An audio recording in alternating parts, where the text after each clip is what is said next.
Buenas noches. ¿Cómo le va, Calero? ¿Cómo está? ¿Cómo estamos, querido Muy bien. Tito? Muy bien, muy bien. Usted, yo como no sabía si usted quería cámara o no, yo vine pronto, pero usted No, es su la programa, cuestión es es que su programa. tengo el celular cargando y va a ser imposible, por lo menos por ahora, la cámara, pero capaz en un ratito, si la carga es suficiente, la ponemos, no hay problema. Bueno, ¿cómo anda? Tuvo una semana movida usted. No, ¿por qué? ¿Qué pasó? Cuénteme. ¿Pasó algo? Usted es la única persona que junta más amigos por semana que yo, ¿eh? Es Sí, no, increíble, bueno. es increíble. Cosechando amigos, como corresponde, ¿eh? Está bien, ¿no? Uno en la vida que viene al fin y al cabo, ¿no? Hacer amigos, a pasar buenos momentos, a ser liberal. No, pero eso igual ya está. El liberalómetro ya se rompió. Lo han entonces, roto por todos lados, lo han destrozado el liberalómetro. Yo no sé si no, el liberalómetro merecía lo que le hicieron, ¿eh? claro, exacto. ¿Qué hizo el liberalómetro para merecer Para ser merecer. destruido en TV en plena un canal de televisión y en fin, ¿no? Pero bueno, si había un Igual, liberalómetro, podemos hacer uno nuevo, ¿no? no, Digo pero yo. igual yo creo que la actitud de Quintana, como buen antiliberal que es coherente. Rompió lo que odia, ¿no? O sea, el liberalómetro. Perfecto. Claro, la coherencia es lo que no se cuestiona acá. Todo muy coherente. Sí. Pongámosle, hay gente que es coherentemente incoherente, ¿no? ¿Cómo le va, Gaby? ¿Cómo andan? Muy bien. Oh, Oh, qué profundo que suena. Arregló el micrófono. Veo. No sé, yo cuando hosteo suena peor que como invitado, me parece. Pero usted debe elegir mal el micrófono. No importa. No importa. No importa. ¿Cómo le Pero va? ¿cómo andan? Bien, acá estamos. Me interesa la charla de hoy. ¿El liberalómetro? ¿Rehacer el liberalómetro o el estado máquina? No, el Estado máquina, no, por favor. El Estado máquina y la otra temática, porque esta no ganó en la encuesta, Calero. ¿Eh? Usted eligió hoy una temática a su antojo. No respetó la encuesta, ¿no? Calero haga lo que no. quiera, para algo se hace un programa usted. Porque Digamos, a mí me había gustado el tema neumático, que ahora no Hidráulico, recuerdo. el hidráulico. El hidráulico, el gato. No, a ver, este tema ya había sido anunciado correspondientemente en el correo de esta semana. La encuesta era para el próximo tema, de la semana que viene. Lo que pasa es que Calero producir para Calero es lo mejor porque tiene cosas para un mes, 2 meses para adelante. Así Es es. una persona precavida. ¿Le gustó? Usted que es un sommelier de imágenes de IA, ¿le gustó la imagen de IA que hice? Porque ni le pregunté, fui y la posteé. Sí, estuvo bien. Esta que subió ahora está bien cargadita, como a usted le gusta. Pero bueno, se trata de eso, del Estado, ¿no? Hay una bandera roja ahí sin símbolo, ¿no? Sin símbolo, así que no sabemos de quién será. Sí, y lo que veo mucho pelado, como usted en la foto, ¿no? Sí, lo que pasa es que ChatGPT sabe que soy pelado, entonces no dibuja gente con melena para no hacerme sentir mal, ¿no? Yo o sea, no puedo dejar digamos, levantar un punto que a mí la verdad me sorprendió. La defensa del señor Gaby Torena de Nicolás Quintana en el stream de anoche. A mí la verdad Torena, yo le voy a contar una confidencia de es como un amigo. defensor de causas perdidas, Torena. Yo ya le saqué la tirilla. Quién es escarbadiente por todo. Cuando hay alguien en inferioridad de condiciones, él lo defiende. No importa cuál es la causa, si tiene razón, si no tiene razón. No importa nada. Ahí sale a defender al más indefenso. Torena, como es un defensor de los viejos valores, la camaradería, el no dejar nunca tirado a un indefenso, vio que había una persona herida, digamos, que estaba haciendo, casi al borde del linchamiento, y dijo Torena, yo voy a quebrar un expediente. Al final quebró un palo de eucalipto. Un tronco de eucalipto. Podría haber quebrado el liberalómetro, ¿no? Ya que estaba quebrando cosas. No, claro, el argumento tengo una pregunta quizás un poco nerda, ¿no? Pero el liberalómetro adentro, ¿tiene mercurio? Tiene merca. No, bueno, el liberalismo no sabemos qué tiene, porque ahora ha nacido una nueva corriente dentro del liberalismo uruguayo que es el liberalismo basado en la autopercepción. Sí, sí. Es que Entonces, lo que pasa es que ya no hay lo único que hay que cumplir para ser liberal es decir que es liberal. Exactamente, es un acto casi performativo de mera enunciación. Usted se dice, que casi como la ideología de género, que usted se dice mujer, se autopercibe mujer, un helicóptero Apache, lo es. Bueno, esto estamos lo mismo. Usted libera, perfecto, venga, súmase. Claro. Qué barato que está haciendo ser liberal, ¿no? Sí, totalmente. Bueno, señor. Hay tanta demanda, vio que la ley de la oferta y la demanda dice, bueno, sí, hay mucha oferta de un producto, bueno, tiende a bajar, digamos, a demanda constante. Bueno, en esto se ve que hay mucha oferta de liberalismo y eso hace que el liberalismo baja, ¿no? El precio, ¿no? Cada vez menos costoso comprar esa mercadería, ¿no? Sí, sale barato igual, sale barato porque, digo, los liberales nunca admiten los errores que cometen, ¿no? Por ejemplo, el wokismo. No. Los liberales son agnósticos a hacerse responsables. Exacto, no se hacen responsables de, por ejemplo... Cualquier culpa que anda a la vuelta la tiene otro. O por zurdo o por estatista, pero ellos no la tienen. Exacto. Está bien, ¿no? El wokismo en las escuelas, ¿lo inventó un conservador o lo inventó un liberal? El wokismo. Esas son las cosas que no responden los liberales cuando uno se las pregunta. Un día que quizás Calero, que es una persona que a todos se anima, capaz que tiene ganas de defender el wokismo, ¿no? Desde una perspectiva liberal. Más de lo que me han pegado no me pueden pegar. Claro, ya. Mire, la bandera de Gatzer, estoy poniendo símbolos diabólicos en su stream. Retro Satán, va de retro, agua bendita en este stream. Entonces, una cosa, siendo satánico es muy difícil ser católico, ¿no? Además. Es como que les entra en conflicto con el hispanismo. Está como en conflicto por todos lados, enroscado en el conflicto. Exacto. Sí, y sobre todo Don't Tread on Me es un mensaje absolutamente individualista de ese liberalismo rapaz. Pero bueno, todo puede cambiar, ¿verdad? Sí, de un momento a otro el liberalismo puede ser colectivista, ¿no? Porque ahora hay colectivos que no son nada, no son partidos, no son movimientos, son colectivos de gente que, por ejemplo, o es de la PPL o es del PLU.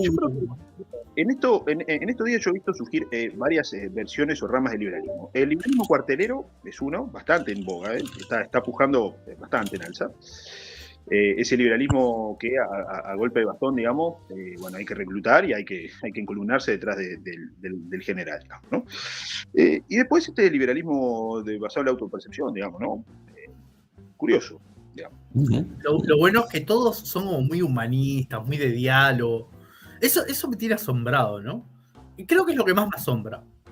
Bueno, a ver, pero ahí tiene un punto. Yo creo que hay una sobrevaloración del diálogo. Yo estoy de la idea que si hay que romper, se rompe. Bueno, esto del diálogo por el diálogo mismo a mí no me sirve. Nada. Pero bueno, cada quien. ¿Verdad? Bueno, pero vio que está ese discurso de todos unidos, liberales del mundo unidos, son como la primera internacional liberal.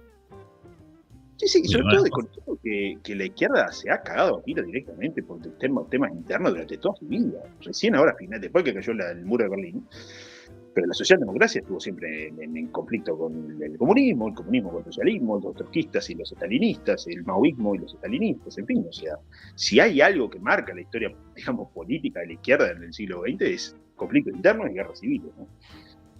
Pero está bien, hay que pelearse. Yo creo que es el momento para pelearse es ahora, ¿no? Y el momento para aliarse cuando estás por votar, ¿no? Sí, acá tenemos un grupo liberal ejerciendo su derecho a porte de armas. Yo creo que el momento para pelearse es siempre. Siempre hay momento para pelearse. Usted es medio agente del caos, ¿eh? A usted en el fondo le gusta el caos. Me encanta, claro. Adoro. Usted lo... Gaby, le voy a apuntar, antes de que empiece a hablar de cosas serias, le voy a contar que estoy tomando un té de blueberry y vainilla. Bueno, cada vez peor. ¿Qué le es? Es un mozo sin bandeja, ¿no? Es una cosa... ¿Usted sabe lo que es un mozo sin bandeja, Calero, no? No, ¿qué es un mozo sin bandeja? ¿Nunca vio un mozo sin bandeja? Sí, lo he visto, pero ¿cómo se llama un mozo sin bandeja? Bueno, pero es verlo, es la imagen lo que Lo que, imagínese el mozo con la bandeja y quítele la bandeja ahora. ¿Cómo queda la mano esa así amanerada, no? Claro, sí, un poco, digamos, con una luxación, digamos, de muñeca. Exacto. Él tiene esas cositas sibaritas de toropo que le gusta. Yo creo que Don Tito, con su tendencia a generar polémica y a incomodar en prácticamente todo, hasta en sus detalles más mínimos, genera polémica, ¿no? Té con caramelo, después defendiendo a Milei con el caso Libra, digo, qué sé yo, complejo. También es una gente del caos. Totalmente. Es que el caos es el único orden. Entonces, hacer fuerza en contra del caos es gastar energía al pedo. No hay que luchar contra el caos. El caos va a ganar. Bueno, hoy temprano, antes de que, para cerrar esta charla previa, hoy temprano vi el nuevo capítulo de South Park, de la temporada actual de South Park, la última. Muy recomendable, muy recomendable. ¿Dónde lo vio? En Paramount Plus. Mire usted. Habla de Trump, habla de que los woke se murieron. Me sacaron. Pensé que yo no tenía poder, por eso apreté cosas, perdón. No.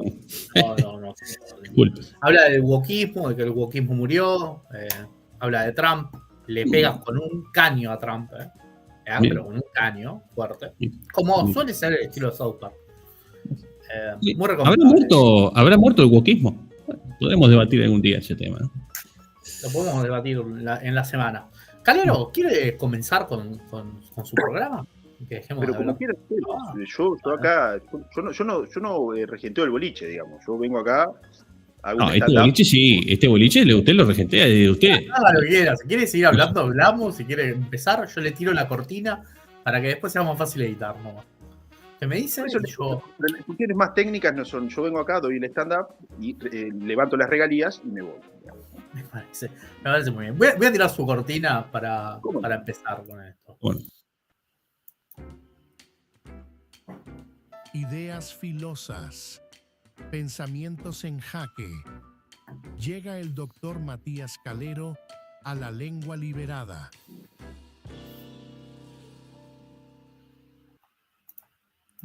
Mire qué bonita que quedó, Qué bonita su cortina. Calero. Bueno, Calero se asustó y se fue. Calero. Bueno. Esperémoslo. Mientras tanto.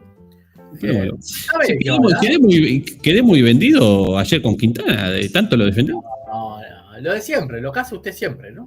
Siempre. Yo ya estoy acostumbrado. A mí ya no me asombra que usted ande defendiendo causas perdidas, es algo que a mí no me asombra. Calero, todo suyo esto. Pero perfecto, bueno. A ver, el tema de hoy es un tema que a mi juicio es fascinante, sobre el cual he venido trabajando ya hace un tiempo, ya hace por lo menos un par de años, que es justamente la metáfora de el Estado como máquina, ¿no? Que es una metáfora que, aunque uno no lo advierta de manera directa, está presente en el día a día y sobre todo en el sentido común al momento de analizar qué es el Estado, para qué sirve, cómo funciona, en fin. ¿Por qué digo que es relevante? Porque, a ver, el Estado como digamos, sistema de organización de la coacción, de la violencia física, digamos, siguiendo esa clásica definición de Weber, el Estado, digamos, históricamente, el Estado, por lo menos podríamos decir el poder político, digamos, o la organización política, los gobiernos, podemos decir, para no hablar del Estado, que a mi juicio es un concepto más moderno, digamos, que tendrá más o menos 500 años, por decirlo mucho, pero en general el poder político, la coacción, la obediencia, ¿no? Las relaciones de dominio de una clase política y el resto de la población, digamos, son fenómenos incómodos, ¿no? Son fenómenos que en general no son fáciles de digerir y por lo tanto siempre se han construido, digamos, discursos que legitiman, justifican la existencia de, digamos, justamente una autoridad política, digamos, o un sistema de gobierno que en definitiva supone una dominación, digamos, o digamos, un sometimiento de muchísimas personas a una clase política, digamos, ¿no? Y dentro de este digamos, movimiento, digamos, o afán o pretensión de justificar, digamos, por qué existen, digamos, autoridades políticas, por qué, digamos, hay que obedecerlas, por qué hay que mantenerlas, por qué hay que renunciar a ciertos derechos o libertades individuales en pos del mantenimiento de esa estructura de poder, entra toda esta cuestión de las metáforas sobre la naturaleza del Estado, ¿no? O sea, digamos, cuando hablamos de metáfora, en realidad a lo que nos referimos es a una forma literaria, digamos, no descriptiva, no directa, no técnica, en definitiva, expresar la naturaleza, en este caso del Estado, con alguna imagen, ¿no? Con algún símil, con alguna comparación, ¿no? Entonces acá, digamos, cuando uno habla concretamente del Estado como máquina, está utilizando una metáfora que lo que hace es comparar el Estado a una máquina, ¿no? Cuando uno, digamos, utiliza también la metáfora para, no sé, digamos, entender algún fenómeno como algo, por más que no haya una relación de identidad, ¿no? Es decir, no es que el Estado sea efectivamente una máquina, porque la máquina es un artefacto, es una cosa física que tiene características técnicas muy, muy, muy determinadas, pero tiene una realidad material. El Estado no tiene una realidad material, o sea, el Estado no es una cosa, ¿no? Entonces, por lo tanto, el Estado no es que sea una máquina, pero la naturaleza de la metáfora lo que hace es generar una relación, un símil, digamos, una comparación entre dos entidades que en sí no son iguales, o sea, no son equivalentes, pero que tienen alguna relación o algún punto de comparación que permite, digamos, la metáfora, ¿no? Creo que esto es claro. O sea, al decir que el Estado es una máquina, lo que se quiere decir es que el Estado comparte alguna característica que lo asemeja, digamos, o genera algún tipo de punto en común con una máquina, ¿no? Entonces, cuando uno analiza un poco la historia de las metáforas sobre el Estado, uno lo primero que se va a encontrar es que la primera forma digamos, de metáfora sobre el poder político, digamos, o sobre lo que podríamos llamar de manera mucho más amplia el Estado, son las metáforas organicistas, digamos, del Estado, ¿no? ¿Qué quiere decir esto? Que el Estado, digamos, o el poder político, forma parte del cuerpo social, por decirlo de alguna manera. ¿Qué quiero decir con esto? Que el Estado o el poder político inicialmente se entendió como la cabeza de un cuerpo que vendría a ser la comunidad o la sociedad, ¿no? Entonces, se entendía que cada uno de los individuos formábamos parte de un gran cuerpo, digamos, como si en definitiva la comunidad política o la sociedad fuese una entidad viva, ¿no? Y por lo tanto el gobierno vendría a ser la cabeza, digamos, de ese cuerpo social, y por lo tanto se justificaría al Estado o al poder político como quien comanda, quien dirige, ¿no? Al igual que el cerebro, digamos, comanda y dirige el cuerpo humano. Bueno, la cabeza de ese cuerpo social vendría a ser justamente el poder político, el monarca, el rey, el emperador, ¿no? Digamos, estas concepciones fueron muy comunes, sobre todo en la antigüedad, hasta la Edad Media, podríamos decir, ¿no? Sobre todo hasta la Baja Edad Media. Ahí empieza a aparecer una concepción que es, digamos, ya más inorgánica del Estado, y sobre todo ahí uno puede encontrar el Estado como, que sobre todo Santo Tomás de Aquino y la escolástica lo usaba mucho, que es el Estado como un barco, digamos, ¿no?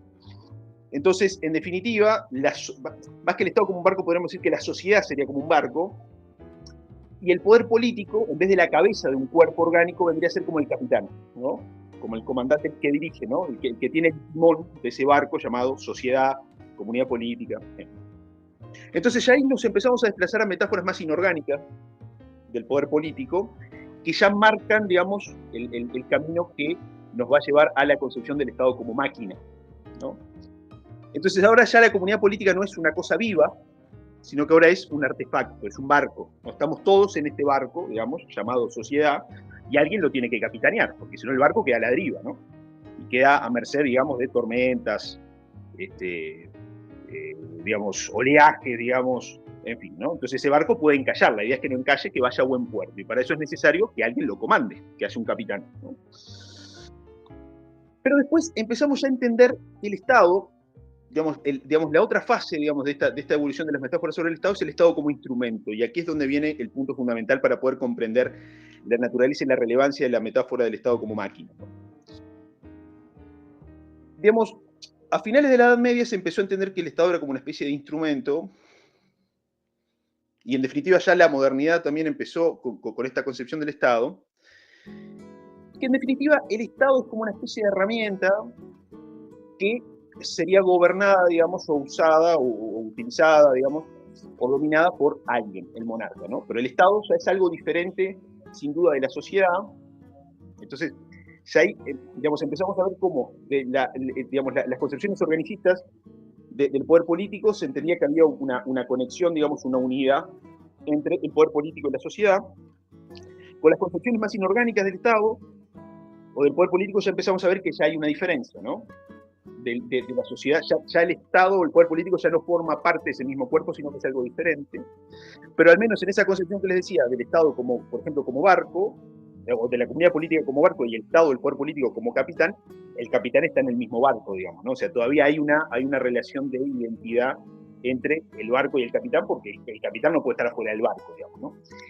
Pero ya con esta concepción del Estado como instrumento, ya la cosa es diferente, porque parece ser que hay una persona que es quien tiene el control o el dominio de ese instrumento, y ese instrumento se usa o se ejerce sobre algo diferente, y eso diferente sería la sociedad o la comunidad política. Entonces ya ahí empezamos a ver que hay ya una separación entre el poder político y la sociedad, digamos, a diferencia de, como les decía, esta concepción más organicista que entendía que había una unidad entre la cabeza, digamos, de ese cuerpo y el resto del cuerpo, ¿no? O sea, la cabeza no puede estar separada del cuerpo, ¿no? Ahora, el instrumento sí es algo diferente del objeto sobre el cual se ejerce la acción, ¿no? Con el instrumento. O sea, si entendemos que, por ejemplo, un martillo es un instrumento, ¿no? Entonces, el instrumento, el martillo, es algo diferente del clavo sobre el cual ejerce o actúa, ¿no? Entonces, con el Estado pasaría lo mismo. Entonces, ya hay una diferencia radical entre el instrumento y el objeto, digamos, o digamos, pasivo de la acción de ese instrumento. Pero, y aquí quiero llegar a esto, es la concepción del Estado como máquina, ¿sí? ¿Por qué digo esto? Porque si bien es cierto que tanto los instrumentos como las máquinas son artefactos, digamos, o sea, son creaciones humanas que básicamente están destinadas para ser medios, para alcanzar un determinado fin, la lógica acá y la diferencia fundamental es que mientras el instrumento necesita la destreza de una mano, digamos, de un individuo que lo use, la máquina tiene un grado de autonomía que el instrumento carece, digamos, ¿no? ¿Pero qué quiero decir con esto? Y esto es fundamental, porque el martillo no funciona solo, la máquina en cierto sentido sí. ¿Qué quiero decir con esto? La gran diferencia o la gran característica de la máquina es que simplemente con una acción humana, digamos, la acción de una palanca, ya automáticamente la máquina empieza a funcionar y a mover sus engranajes sin que sea necesaria la actividad o la intervención de un ser humano, ¿no? Entonces esto, obviamente, a nivel del desarrollo técnico, tuvo una gran consecuencia, que es que es mucho más fácil usar una máquina que usar un instrumento, ¿no? Entonces, en la lógica del instrumento, la destreza de quien lo usa es fundamental para alcanzar el fin. Un ejemplo. Un serrucho, digamos, no va a tener la misma eficacia si la usa un carpintero experto a que si lo uso yo, por ejemplo, que no sé absolutamente nada de carpintería y tampoco tengo grandes destrezas a nivel de la motricidad fina. Entonces, seguramente si yo agarro con un serrucho una tabla, el corte que voy a hacer va a ser bastante inferior, de menor calidad que el que pueda hacer un carpintero absolutamente entrenado. Ahora, si ese corte lo va a hacer una máquina, y simplemente lo que yo tengo que hacer es accionar una palanca, no importa la destreza de quien acciona la palanca, porque ya el fin o el resultado ya está absolutamente determinado por el accionar interno de la máquina. Y esto es fundamental, porque esto hace que sea más fácil manejar una máquina que manejar un instrumento. Y aquí es donde viene la clave de la metáfora del Estado como máquina. ¿Por qué? Porque la lógica de la metáfora del Estado como máquina es que el Estado básicamente funciona solo. El Estado tiene un conjunto de reglas, de engranajes, que están estructurados de tal manera de que cualquiera que llegue, digamos, a la posición de utilizar o de manejar esa máquina, simplemente tiene que hacer determinadas acciones, dar determinados inputs, y los outputs, digamos, los resultados, ya están absolutamente determinados por el accionar de esa máquina. Y esto, a mi juicio, es fundamental, porque ahora parece ser que no es necesario que el Estado sea manejado por un profesional con destreza, porque ya el Estado no es un instrumento. Entonces cualquiera puede en definitiva llegar a puestos de poder o de gobierno porque ya está todo determinado, ya está todo organizado. Entonces simplemente cualquier persona puede estar en capacidad, digamos, de accionar la máquina, porque lo que se exige para accionar esa máquina es mucho menos de lo que se exigiría para utilizar un instrumento de manera, digamos, útil y con cierta destreza. Y esto, que puede parecer absolutamente abstracto lo que estoy diciendo, efectivamente fue así. Digamos, a partir del siglo XVI, sobre todo a partir del siglo XVII, comenzaron a aparecer en los tratados de teoría política la idea de que el Estado es como una especie de reloj o de mecanismo de relojería. Está absolutamente ajustado. Los engranajes están absolutamente dispuestos y tienen un funcionamiento que, si uno interviene o si uno mete mano en ese sistema de funcionamiento interno, la cosa ya no funciona bien. O sea que al Estado hay que dejarlo andar solo. Simplemente hay que darle vuelta a la manecilla del reloj para que el reloj funcione. No hay que estar continuamente encima de ese artefacto para que funcione. El reloj, uno le da cuerda, digamos, obviamente, digamos, los relojes antiguos, los relojes de cuerda, había que darle cuerda lo suficiente para que después las manecillas del reloj funcionaran de manera autónoma. Con el Estado es lo mismo. Entonces, como les digo, a principios del siglo XVII, con sobre todo la filosofía política del barroco, el Estado se empezó a concebir como un reloj. Entonces ya los monarcas, y esto es fundamental, ya los monarcas ya no tenían que ser un ejemplo de una virtud cristiana, no tenían que tener una determinada cualidades o determinadas características, sino simplemente comprender cómo funciona ese artefacto. Y esto es fundamental para entender, digamos, a lo que estoy apuntando. ¿Por qué? Porque sobre todo, a finales del siglo XVII y sobre todo en el siglo XVIII, en Alemania, surgió algo que es bastante interesante y creo que demuestra esto que estoy diciendo, que es lo que comúnmente se llama el cameralismo. Es decir, intelectuales que comenzaron a estudiar las ciencias del gobierno o las ciencias camerales, sobre todo, como les digo, en Alemania. Es decir, intelectuales que entendían que la administración pública era un objeto de ciencia, de estudio científico.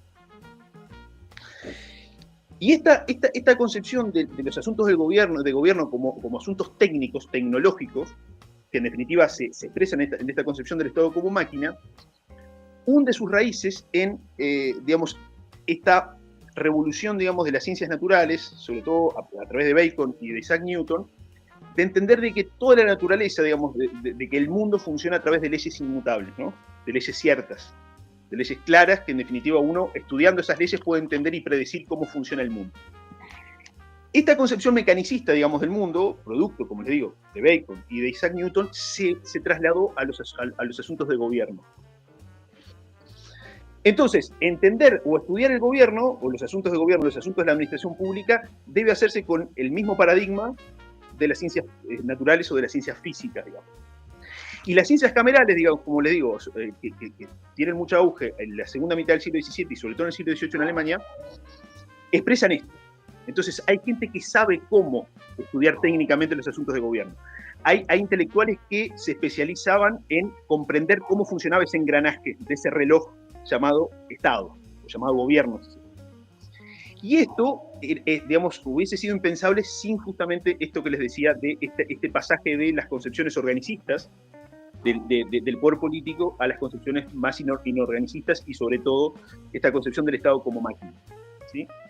Pero sobre todo les quiero leer en particular, que a mí me parece que la primera expresión clara de esto está en Thomas Hobbes. Que Thomas Hobbes en el Leviatán entiende al Estado como un automatón, digamos, como un autómata, ¿no? ¿Qué es un autómata? Los autómatas eran, digamos, artefactos que parecían un ser humano, digamos, que tenían la forma de un ser humano, y que a través de mecanismos de poleas, de pesos y de contrapesos podían tener movimientos similares a los de un ser humano. Pero no dejaba de ser un artefacto, no era un ser humano, pero parecía un ser humano. Y en definitiva se movía con cierta autonomía si uno accionaba esos mecanismos internos del autómata. Entonces, Hobbes, en el Leviatán, dice lo siguiente, ya se los digo. Hobbes entendía que justamente perdón, no fue en el Leviatán, fue en el De Civi, digamos que es una obra anterior al Leviatán. Dice en el De Civi, Hobbes, que es de 1642, dice: así como en un reloj u otra máquina pequeña, la materia, figura y movimiento de las ruedas no pueden conocerse bien si no son desmontados para examinar sus partes, así también para realizar una investigación más cuidadosa acerca de los derechos de los estados y deberes de los súbditos, es necesario, no digo que separarlos, pero sí considerarlos como si estuviesen separados, ¿no? Y después sí, en el Leviatán, en 1651, Hobbes dice lo siguiente, ¿no? Que es una metáfora muy clara, y a mi juicio debe ser la primera metáfora clara del Estado como máquina, digamos, o como un artefacto que su movimiento tiene una cierta autonomía. Dice Hobbes, la naturaleza, el arte con que Dios ha hecho y gobierna el mundo, está imitada de tal modo, como en otras muchas cosas, por el arte del hombre. Este puede crear un animal artificial. Y esto es fundamental, porque la lógica, digamos, las metáforas inorgánicas del Estado, digamos, tienen su fundamento en que el Estado es una creación humana. Las metáforas organicistas del Estado se entendía que el Estado o el poder político era una consecuencia natural. O sea, no podía haber un cuerpo sin una cabeza. Entonces la cabeza no era algo creado por el resto del cuerpo, sino que era algo necesario y natural, digamos, al funcionamiento de ese gran cuerpo o ese gran organismo que sería la comunidad humana o la sociedad. Entonces sigue Hobbes, y siendo la vida un movimiento de miembros, cuya iniciación se halla en alguna parte principal de los mismos, ¿por qué no podremos decir lo mismo que todos los autómatas, artefactos que se mueven a sí mismos por medios de resortes y ruedas como lo hace un reloj, tienen una vida artificial? Entonces, ¿qué quiere decir Hobbes con esta metáfora en el Leviatán? Es que el gobierno o el poder político es un artefacto, es algo creado por el ser humano, pero que tiene una cierta autonomía en sus movimientos, ¿no? O sea, funciona como si fuese un autómata. Este es el inicio, digamos, de lo que después posteriormente se va a transformar en la metáfora del Estado máquina. ¿Por qué? Porque esta analogía establece correspondencias bastante relevantes. Por un lado, la soberanía de ese Estado sería como una especie de alma artificial. Los magistrados serían esos nexos artificiales que conectan las partes de ese artefacto. Y después, por ejemplo, la guerra civil para Hobbes sería la muerte de ese autómata, ¿no? O sea, la destrucción, el desguazamiento de esas ruedas o esos engranajes que formarían parte del autómata. Pero hay una concepción que aún creo que es bastante más relevante, que es una expresión más clara, digamos, de esto, y sobre todo expresa, digamos, de la concepción del Estado como máquina, que la da Federico II de Prusia. Federico II de Prusia expresa concretamente en un libro o en un ensayo que se llama Consideraciones sobre el estado actual del sistema político europeo, que data de 1738, es, a mi juicio, la expresión más clara, más visible y más patente, digamos, de esto que le estoy diciendo de la concepción del Estado como máquina. Dice Federico II de Prusia: así como un mecánico competente no se contenta con observar la superficie externa de un reloj y en su lugar deseará ver su estructura y partes móviles, de la misma manera, un político competente aspira a conocer los principios permanentes seguidos por las cortes, la estructura de las políticas de cada príncipe y los orígenes de los eventos. No dejará nada al azar. Su espíritu tendrá a predecir el futuro y a penetrar en las cadenas causales que conducen a los más lejanos siglos. En una palabra, la prudencia consiste en saberlo todo a efectos de juzgar y prever todo. Entonces, la lógica de la metáfora del Estado como máquina introduce una cuestión que a mi juicio no es menor, que es, por un lado, gobernar es una cuestión técnica, de saber, se aprende a gobernar, así como se aprende a funcionar, a usar una máquina, ¿sí? Pero la máquina tiene sus resortes, tiene sus mecanismos que el gobernante tiene que conocer, tiene que abrir la máquina para saber cómo están las manecillas, las ruedas, los distintos engranajes. Entonces ya el arte del gobierno o el gobernar ya no es como se entendía en la escolástica cristiana, no es una cuestión de ser buen cristiano, no es que el gobernante, el príncipe, tenía que ser como el modelo o el reflejo de la virtud de todo cristiano. Para gobernar ahora hay que saber. Esto, si bien es cierto, esta concepción de la gobernanza como una cuestión técnica, hunde sus raíces sin duda en la revolución que hace Maquiavelo con el príncipe, ¿no? Sobre todo con esta noción que después Giovanni Botero va a definir como la razón de Estado. O sea, el Estado tiene sus misterios incluso, ¿no? Que con los neoescolásticos lo llamaban los arcana imperii. El poder tiene sus misterios, tiene sus trucos. Hay que saber conocer esos recovecos, hay que saber cómo hacer funcionar y cómo manejar las cuestiones del poder.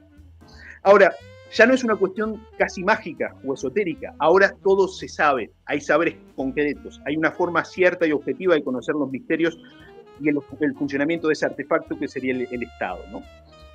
Entonces, eso por un lado genera lo que yo les decía, el surgimiento de una ciencia cameral, de un estudio técnico de los asuntos de gobierno, que después en el siglo XIX y sobre todo en el siglo XX va a hacer surgir digamos, una primacía de los técnicos en materia política, que después va a derivar en la tecnocracia. Yo necesito traer a alguien que sepa cómo funciona el Estado, necesito un técnico, así como para que me arregle un auto necesito un técnico. Bueno, yo no lo puedo hacer, tengo que traer a alguien que sabe. Bueno, los políticos se empiezan a rodear de técnicos que saben cómo funciona esto de administrar la cosa pública. Y por otro lado, y con esto ya quiero ir terminando para no hacerlo muy extenso, la metáfora del Estado como máquina genera otra revolución, que es el surgimiento de la burocracia. ¿Qué sería la burocracia en esta concepción? Gente que sabe cómo funciona la máquina, porque está dentro de la máquina. Y esto hace que en el Estado haya, por un lado, funcionarios que sean estrictamente de confianza del gobernante, y después una planta permanente, que son los burócratas estables, que tienen que estar porque saben cómo funciona la máquina. El gobernante llega, pero tiene que consultar con aquellos que ya están adentro, que ya hace tiempo que están adecuados, que conocen, digamos, ese artefacto, y que por lo tanto son necesarios e imprescindibles para que la máquina funcione, porque el gobernante no lo puede saber todo. Tiene que rodearse de gente que sabe cómo funciona cada engranaje, o por lo menos parte de ese artefacto. Entonces la burocracia ahora se establece como una cuestión fundamental, porque son en definitiva los engranajes mismos de esa máquina. Entonces los burócratas serían justamente esas piezas que forman parte de ese artefacto llamado Estado, ¿no? Y después lo otro, y con esto sí quiero terminar, que a mí me parece un enfoque interesante, que es que el estado de bienestar y el estado redistributivo es una expresión clara y patente de esta concepción del Estado máquina. ¿Por qué digo esto? Porque por un lado hay como una especie de optimismo del discurso redistributista, que es que accionando determinadas palancas, y lo vemos hoy, digamos, esta discusión tampoco es que sea demasiado esotérica, con esta discusión sobre el 1%, el impuesto del 1% al 1% más rico, forma parte digamos, de esta matriz o de este paradigma del Estado como máquina. Parece ser que simplemente con una ley tributaria ya se va a generar de manera clara y directa ese efecto, ¿no? No hay que saber mucho cómo es que funciona, las consecuencias, no, hay que accionar la máquina, ¿no? Simplemente basta levantar la mano en el Parlamento, se crea un impuesto, punto, ya se redistribuye la riqueza.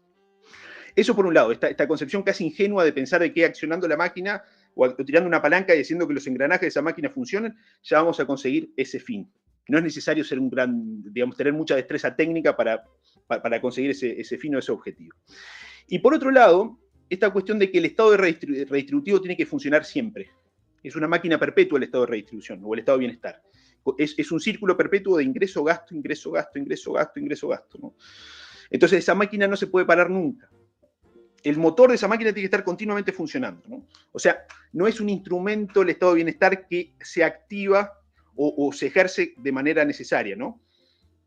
Digamos, no es un martillo que cuando necesito clavar un clavo, lo agarro, clavo y guardo el martillo. No, el martillo tiene que estar continuamente clavando, digamos, ¿no? O sea, en continua acción, porque el estado de bienestar no puede pararse. Hay que pagar partidas, hay que hacer transferencias directas de manera permanente. Entonces, a lo que voy es que el Estado, digamos, esta concepción del Estado como máquina es una buena metáfora, a mi juicio, para entender y criticar el estado de bienestar, ¿no? Y lo último, yo creo que las implicaciones morales de la concepción del Estado como máquina, a mi juicio, no dejan de ser relevantes. ¿Por qué? Porque la concepción del Estado como máquina, de alguna manera, desnaturaliza y deshumaniza a los individuos, ¿no? Parece ser que los individuos también somos parte de ese gran artefacto, ese gran reloj que sería el Estado, ¿no? Entonces se reduce al ser humano a la naturaleza de cosa, de engranaje, ¿no? De rueda, que está dentro de ese gran reloj. Y que los derechos y la dignidad de ese ser humano dependerá en cierta medida de si son funcionales, valga la redundancia, el funcionamiento de la máquina o no. Entonces todos los individuos debemos propender y actuar de manera tal de que esa máquina funcione. Tenemos que contribuir a que esa máquina se mantenga en pleno funcionamiento. Y las discusiones presupuestales que se dan hoy en día van en este sentido. Los individuos tenemos que hacer sacrificios constantes para que esa máquina funcione. Esa máquina no se puede parar, ¿no? No hay derechos o no hay restricción alguna porque la máquina tiene que, sobre todo, funcionar.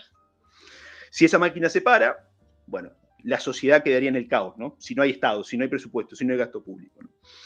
Así que bueno, espero que esto se haya entendido. Pueden ser cuestiones muy abstractas, pero a mi juicio es una manera interesantísima de entender cómo, digamos, esa vinculación entre los discursos de legitimación, cómo se entiende el funcionamiento del Estado y a su vez cómo estos discursos, cuando se hacen carne, determinan cómo reaccionamos ante el Estado, cómo lo concebimos y qué podemos esperar y qué podemos exigirle, digamos, al Estado, ¿no?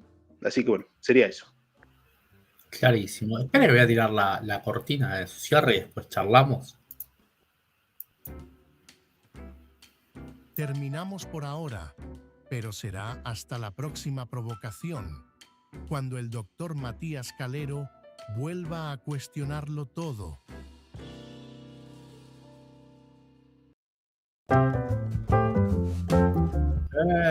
Ya se está demasiado alto. Bueno, Calero, comparto en gran medida todo lo que ha planteado, le digo. Bueno, me alegro. Y me gustaría agregarle, nada más porque soy un atrevido y hablo, que lo que plantea Althusser también, tanto Althusser como Foucault colaboran, ¿no? en esta idea de que el Estado termina siendo una máquina. Yo sé que son críticos marxistas, ¿no? Que por ende no del agrado de todos los que pasan por acá, pero digamos, los dos plantean que hay una internalización de las reglas, ¿no? de aquellas personas nuevas producidas dentro del sistema, que ya evita al propio Estado tener que legitimarse, ¿no? Sino que ya la gente internaliza con el proceso educativo, con la familia, con los aparatos, y aquello que llama aparatos ideológicos, ¿no? Althusser ya internaliza el Estado y ya cree que el Estado está bien, respeta la ley, ¿no? Que también es un poco lo que plantea Foucault en el panóptico, ¿no? Cuando como que la norma termina en esa idea de la usurpación de los cuerpos, ¿no? De que la norma se mete adentro de uno y al final uno respeta normas que no sabe por qué las respeta. Sí, a ver, eso es cierto. En Vigilar y Castigar, él en realidad ahí se enfoca, digamos, en las sociedades disciplinarias, digamos, ¿no? Después él, y sobre todo en la cárcel, ¿no? El estudio de él es. La cárcel, las escuelas, los cuarteles y demás, pero hay una serie de, digamos concretamente un curso que él da en el Foucault, que se llama Territorio, Seguridad y Población, si no me recuerdo. Que él básicamente ahí desarrolla el concepto de gubernamentalidad, digamos, ¿no? O sea, cómo ya el poder político ya no se interesa por disciplinar cuerpos, sino por generar condiciones de gubernamentalidad, o sea, de hacer o de generar discursos o tomar determinadas medidas que hagan fácil que la sociedad sea gobernada, ¿no? Que permitan que sea gobernada de manera más simple por el Estado, digamos. Entonces, en definitiva, uno desde este enfoque del Estado-máquina, este tipo de discursos lo que intentan hacer es que la máquina funcione más sin demasiado escollo, ¿no? Porque en el fondo los derechos individuales, los intereses personales y demás pueden ser entendidos como dificultades para que la máquina funcione, ¿no? O sea, como palos que se meten en el engranaje y hace que la máquina funcione mal, funcione lenta y demás, ¿no? Y después una cosa que quiero igual ahora que estaba viendo algunos comentarios. Este es un análisis descriptivo, no quiero decir que el Estado sea una máquina. Digamos, porque a veces la sutileza en el pensamiento se pierde dentro del fanatismo. O sea, no digo que el Estado sea una máquina, el Estado sí es una organización criminal, claro que sí. A lo que voy es que cómo discursivamente se lo intenta concebir como una máquina, por Dios. Además es una organización que es una máquina, es bueno, digamos, desde el punto de vista de que trasciende, ¿no? O sea, siendo la idea de Weber, de que la burocracia sustituye, digamos, a las personas. O sea, es una organización que los bandidos no sabes quiénes van a ser, pero sabes que van a venir. Claro, pero sobre todo esto lo digo acá por lo que está diciendo Emi. Obviamente, sí, como el Estado es una organización criminal, hay que venderla de otra manera, hay que darle marketing, porque es muy difícil venderla como es. Bueno, Emi acá dice, en caso de ser una máquina, es una máquina nefasta diseñada para robar. Bueno, no solamente roba, ¿no? Roba, mata, hace más cosas que robar, ¿no? No es Pero está bien, pero es que pero es que el vicio del pensamiento anarco-individualista es que reduce todo digamos, está bien, pero hay sutilezas en el pensamiento. Hay 2 siglos y pico, 2 milenios y pico de análisis de teoría filosófica y filosofía política. Entonces, pero por favor, pero intentemos por lo menos abrazar un poco más la complejidad y los matices en el pensamiento. Porque si no se cae todo, sí, el Estado es una banda de ladrones, sí, los impuestos son un robo, sí, perfecto, pero hay más sutilezas, hay cosas más interesantes para conocer también, ¿no? Claro, que no quita eso, ¿no? O sea. ¿Qué no quita la realidad? Sí, claro, los impuestos son un robo, claro que sí. Si te están sacando coactivamente parte de tu riqueza, claro que sí. Lo interesante es ver cómo históricamente se ha intentado darle un barniz de legitimidad al cobro de impuestos. Nosotros Pero justamente tenemos el gusto de conocer gente que disfruta pagando impuestos, ¿no? Bueno, no sé quiénes, pero sobre todo los que tienen mucha guita, digamos.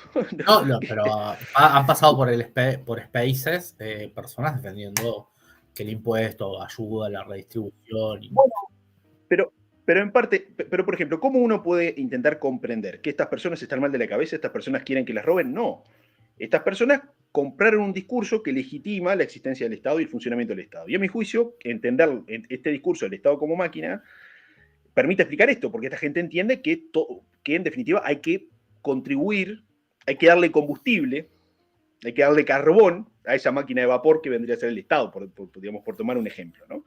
Entonces todos estamos, como en definitiva también, y esto es interesante, como todos en definitiva nos beneficiamos de la actuación y de los outputs que salen de esa máquina, tendríamos una especie de compromiso, de deber moral de alimentarla, no dejar que esa máquina se paralice, ¿no? Pero bueno, esto forma parte del estudio de los discursos políticos, de la batalla simbólica o discursiva sobre la legitimidad del poder político. Es cierto, se justifica porque la naturaleza del Estado y de la dominación política es incómoda.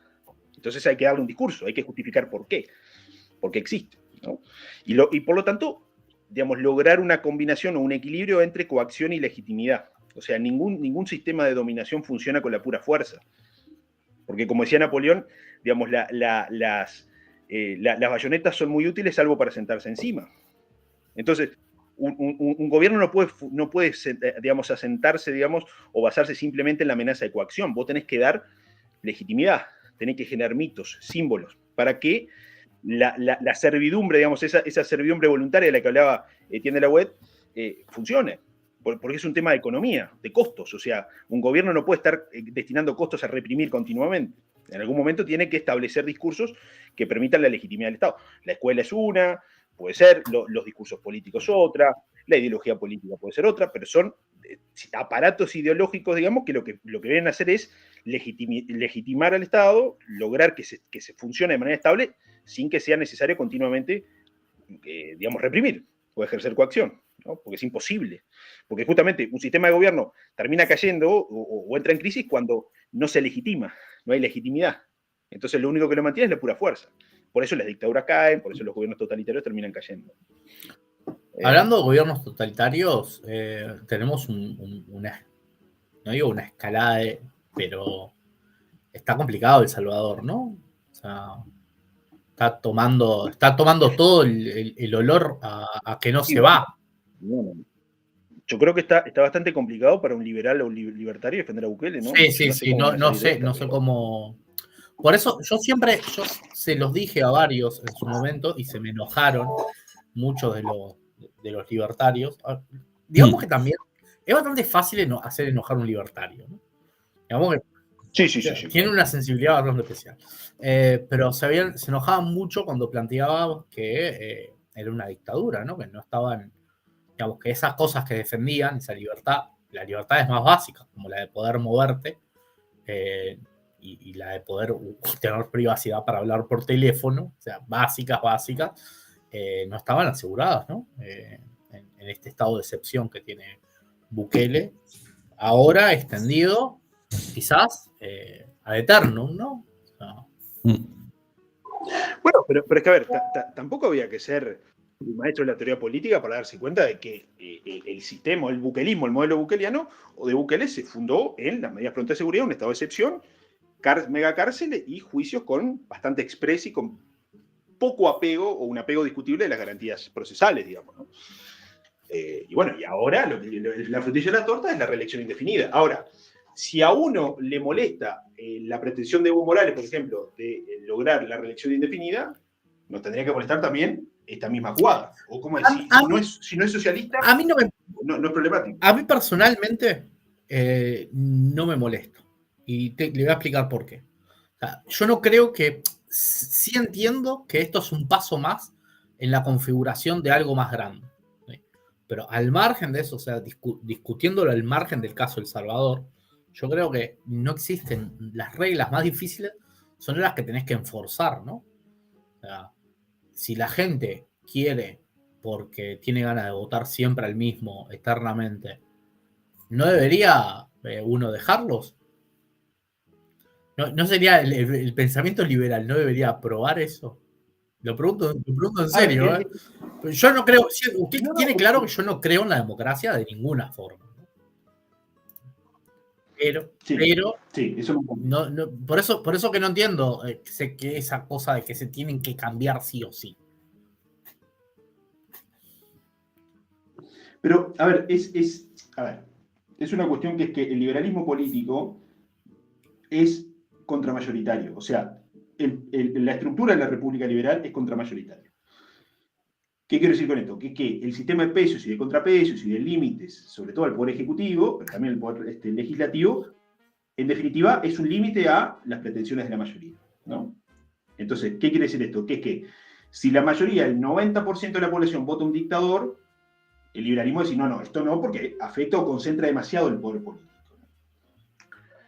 Ahora, el tema es que lo que no hay que olvidar es que los sistemas políticos también deben ser funcionales o en parte funcionan o no, son viables dependiendo de la cultura política de la sociedad en la cual se ejercen, ¿no? Entonces, si hay algo que determina los sistemas políticos de los países caribeños es la dictadura, es la autocracia. Cuando uno habla de dictadura bananera, está pensando en una dictadura caribeña, porque han vivido siempre así. No conocen algo así como una democracia liberal en el Caribe. A usted me parece que es algo que sufrimos en general en América Latina o Hispanoamérica para usted.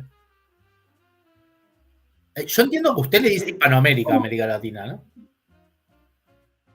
Yo le digo Hispanoamérica, claro. O sea, como que sufrimos de dictadurismo, digamos. Nos gusta, es un sistema que nos queda cómodo. O sea, le encanta el latino y las botas, le encanta. Para mí el latino es tan vago, que si no le pones botas no labura nadie.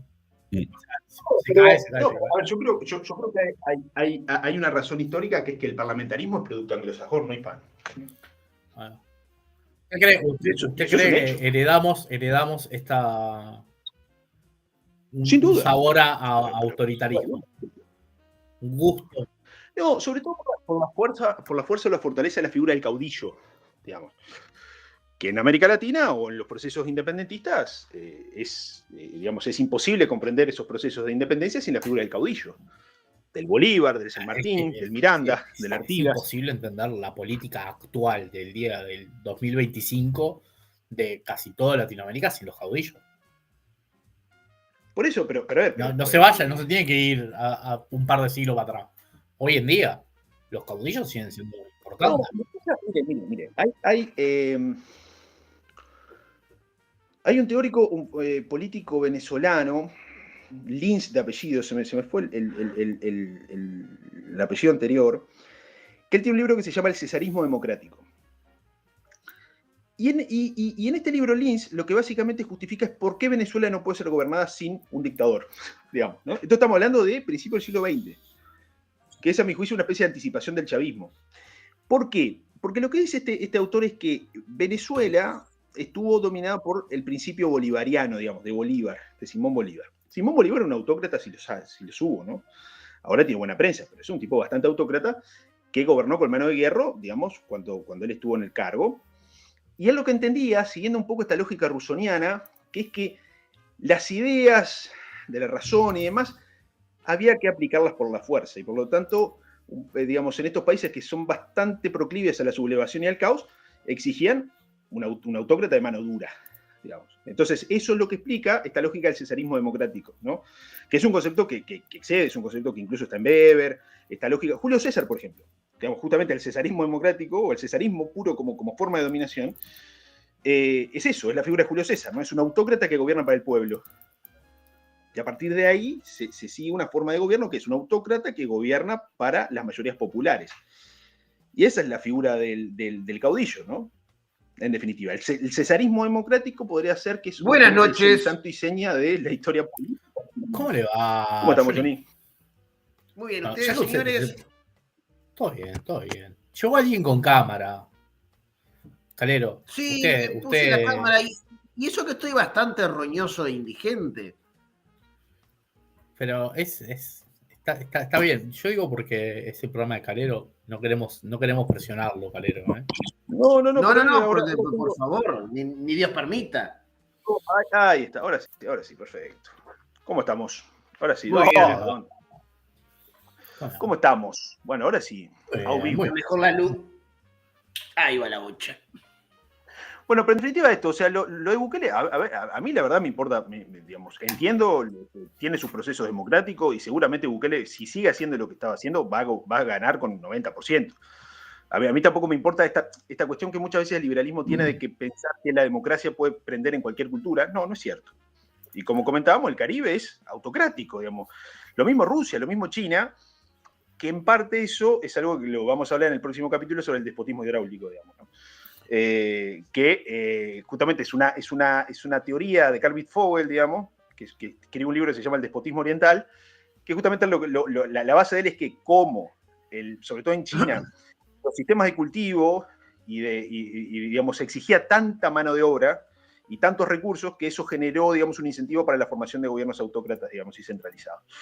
Entonces, el Caribe ha funcionado así siempre, digamos, dictadura tras dictadura. Somoza, Fidel Castro entra dentro de esta misma lógica, Batista, todo lo que quieras, digamos. Punto, van y vienen, ¿no? Emi Entonces, dice, bueno, ¿podría Calero explicar un poco la diferencia entre Hispanoamérica y Latinoamérica? Que según lo que leí es un tema lingüístico, nomás de dónde viene esto que se está escuchando últimamente y cuál es su relevancia. Calero hizo una columna hace una semana del hispanismo y antes de eso tuvo un debate acerca del hispanismo con quien lo acompaña, Johnny, ¿no? Y que defendieron básicamente la cátedra. Pero ese tema no lo tocamos y la diferencia no es menor. No, pero habría. Espere, antes de entrar en eso, porque yo no quiero analizarle tanto su programa. ¿Leyó lo que le mandé acerca de la reina Isabel y el ajedrez? ¿El material que le hice llegar? No, ese no lo leí, le soy sincero, no lo leí. Pero lo voy a leer. Si usted me lo recomienda, lo voy a leer. Por más que venga un anglófilo, pero... Usted sabe que es interesante. Usted sabrá que me gustan mucho los juegos. Y es interesante, digamos, me parece un punto bastante rescatable del hispanismo, ¿no? Si crearon el ajedrez moderno. Me parece como algo bastante más positivo que cuántas catedrales dejaron, ¿no? O sea, digamos, no, usted ridiculiza las catedrales, pero si el Reino Unido hubiese construido catedrales en la India, hoy los indios no adorarían vacas y tendrían buena parte de sus problemas alimenticios resueltos y no tendrían la mugre que tendrían, ¿no? Pero además, Johnny, hay un punto que no es menor, que es que las catedrales significaban el inicio del trazado urbano de la América hispana. Había una catedral, había un cabildo, una plaza, y a partir de ahí se empezaba a distribuir las manzanas. Si había catedral, había ciudad. Bueno, ¿le quiere explicar la diferencia entre el término Hispanoamérica y Latinoamérica? Por favor. Explico. La diferencia es esto, es que Latinoamérica incluye, digamos, todas las Indias, digamos, españolas, Brasil, las Antillas, digamos, o las islas del Caribe que fueron dominadas por Francia, y la Guyana francesa. Es eso. Hispanoamérica entiende que... Bueno, ¿se le cortó a Calero? O sea, es un cambio que además forma parte de que cambiar el nombre simplemente para incluir a las ex colonias de Francia, digamos, o actuales como la Guyana francesa, todavía sigue bajo el dominio o la ascendencia de Francia, digamos, ¿no? Pero es simplemente por eso. O sea, es una cuestión también como para quitarle algún tipo de originalidad o de mérito, digamos, a España, digamos, y a Portugal. Les usurpan una cosa en el lenguaje, ¿no? O sea, al cambiar las palabras, cambian las ideas. Con el término Latinoamérica se diluye el rol de España en Hispanoamérica y queda igualado, digamos, al rol de España al rol de Francia, Exacto. que en Hispanoamérica tuvo el rol mínimo. Haití es tan relevante como el virreinato del Perú. Claro, o sea, es un delirio, o sea, es una locura. Bueno, por eso. Y además fue un concepto que le dieron los franceses también, ¿no? Para arrebatarle lo último que le quedaba a España, digamos, que era tener un mérito, una ascendencia en esta zona, ¿no? Hay que hacer una columna acerca de alguna cosa que no sea nefasta que hayan creado los franceses, ¿no? Una. Descartes es lo único, después el resto es todo impresentable. Porque hasta, lástima no está Martín, pero la industria automotriz francesa es de terror, o sea, es un espanto, o sea. Sí, tiene muy buena prensa Francia, pero en algún momento habría que echarle mano, ¿no? Porque han sacado cosas bastante nefastas, digamos. Bastante nefastas. El Roquefort, dice. Voltaire, Rousseau, Sartre, qué sé yo, Guayaquil, ¿no? Simón de Beauvoir. Simón de Beauvoir, esa gente, exacto. Pero bueno, pero volviendo al tema de Bukele, yo lo que sí a mí me interesaría saber cómo ahora los liberales que son bukelistas, ahora, ¿qué van a hacer? ¿Qué van a hacer? Porque yo sepa, para cualquier liberal... Pero vio que está de moda eso de ser liberal miliquero. Es una cosa muy nueva. Es una cosa muy de acá del sur de América, ¿no? Liberal y miliquero es una locura, una locura de combo. ¿No era eso que decía Leitch del pachequismo vestido de Beck Villegas? Algo así. Podría ser. Algo de eso, ¿no? Podría ser. No, pero a ver, no es por volver sobre ya terreno arado, pero que ahora el referente de la Libertad Avanza sea un personaje que hasta el año pasado entendía que Uruguay necesitaba un general como presidente, bueno, mire usted cómo viene la cosa, ¿no? Liberalismo cuartelero, ¿no? Pero bueno, hay que... ¿Pensaría eso? No creo. Pero Gaby, pero usted, ¿qué le está pagando? ¿Quintana? ¿Cómo es la cosa? Pero lo dijo. Pero si ahora no es liberal, tampoco era miliquero y tampoco era blanco y tampoco, nunca fue nada. A eso me... Entonces ni siquiera podemos entender que lo que dice ahora lo dice de manera sincera, ¿no? Pero por supuesto que no. Pero claro que no. Y usted no precisa un monje sincero, usted precisa un tipo que labure. Lo que pasa que, claro, a mí me da pena por estos pobres chiquilines que creen que Quintana va a venir con la motosierra, a terminar con el Estado y cosas por el estilo. Digamos, Andrés dice, vamos Renault mañana con cola Pinto. O sea, Andrés, estás ultra cogido si hinchás por Colapinto. Claramente no entendés un carajo de Fórmula 1. ¿Qué tanta música tiene Colapinto? Porque por lo que yo no sé nada. Es bien fácil. Los argentinos fanean, por algo son el mejor público del mundo. Es claro. Algo que llevan, es un muy... ¿Mejor qué? Dale, el mejor público del mundo. Sí. Y bueno, ahora pusieron plata y pusieron un conductor ahí a manejar la Fórmula 1. No, perdón, yo cuando hablo de autos, hablo de autos de calle, ¿no? O sea, a ver... pero el auto es de Renault igual. No, pero yo hablo de autos de calle. Yo de Fórmula 1, por ejemplo, no entiendo nada tampoco. Por eso no opino Fórmula 1. Hablo de autos de calle que en realidad dejan bastante que desear. Bastante no, un montón que desear. Y los repuestos de autos franceses en Uruguay siempre fueron caros, ¿no? Yo tuve Peugeot en 2 ocasiones y se me rompieron un par de rótulas y me salieron un ojo de la cara, ¿no? Sí, no, es impresionante, es impresionante. Yo tuve Citroën y a los señores, no sé si llaman Soler, sí, a los señores Soler, dueños de Citroën también, les dejaba los huevos ahí, ¿no? Ahí en La Paz y Justicia. Sí, claro. O sea, habiendo Toyota, no hay razones, Honda, no hay razones para que las marcas francesas sigan existiendo. Es una Totalmente. Miren, desde México, un bronceado admirable, ¿no? El viejo inviable. ¿Cómo anda, viejo inviable? Todo lindo. ¿Cómo está la banda?